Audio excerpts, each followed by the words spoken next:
President হয়েও তিনি জিতেছিলেন ফুটবলের সবচেয়ে সম্মানজনক পুরস্কার ব্যালন ডি'র। আজ থেকে প্রায় ১৭ বছর আগের কথা। ফুটবলের শেষবারের মতো ব্যালন ডি'র হাতে তুলেছিলেন রিকার্ডো কাকা।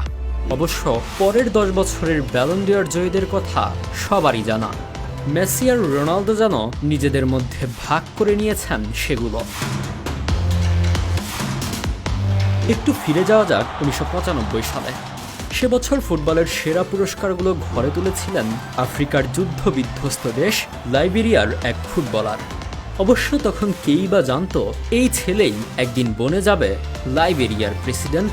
লাইবেরিয়ার রাজধানী মনরোভিয়ার ক্লারা টাউনের এক বস্তিতে জন্ম নেন উইয়া। বাবা উইলিয়াম টি উইয়া ছিলেন একজন মেকানিক ও মা আমনা কোয়াই কাজ করতেন একজন বিক্রয় কর্মী হিসেবে। উইয়ারা ছিলেন ৪ ভাই। অনেক ছোটবেলাতেই বাবা মায়ের বিবাহ বিচ্ছেদ ঘটলে তার ঠাঁই হয় দাদির কাছে। তার দাদি তাকে এক স্থানীয় বিদ্যালয়ে ভর্তি করে দেন, কিন্তু এতেই ঘটে যত বিপত্তি। ছেলের মন যে পড়ে আছে অন্য কিছুতে। সে মনে আর পড়াশোনার জায়গা কোথায়? বস্তির অলিতে গলিতে অন্য ছেলেদের সাথে ফুটবল খেলাটাই যেন ছিল তার মূল নেশা।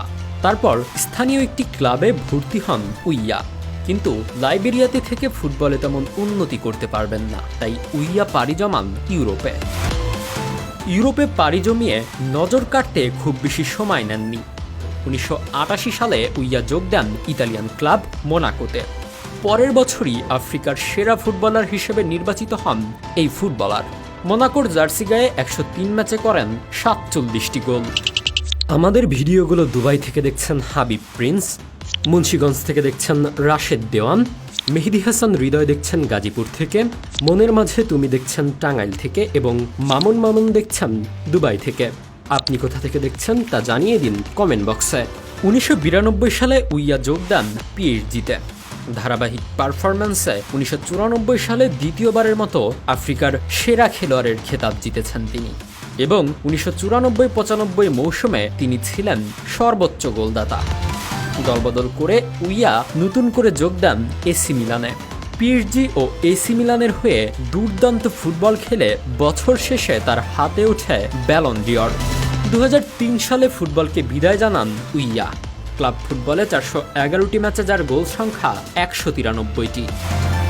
তবে ফুটবল থেকে অবসর নিয়ে তিনি আর ফুটবলের সাথে যুক্ত ছিলেন না কোনোভাবেই।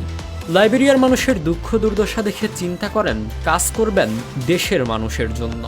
চিন্তা করলেন প্রেসিডেন্ট নির্বাচনে অংশগ্রহণ করবেন, কিন্তু বিরোধী দল তার শিক্ষাগত যোগ্যতা নিয়ে বারবার খোঁচা দিচ্ছিল। তবে উইয়াও ছেড়ে দেওয়ার পাত্র নন।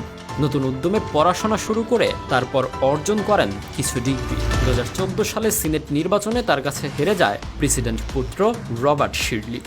২০১৬-তে আবার লাইবেরিয়ার প্রেসিডেন্ট পদপ্রার্থী হওয়ার সিদ্ধান্ত নেন তিনি।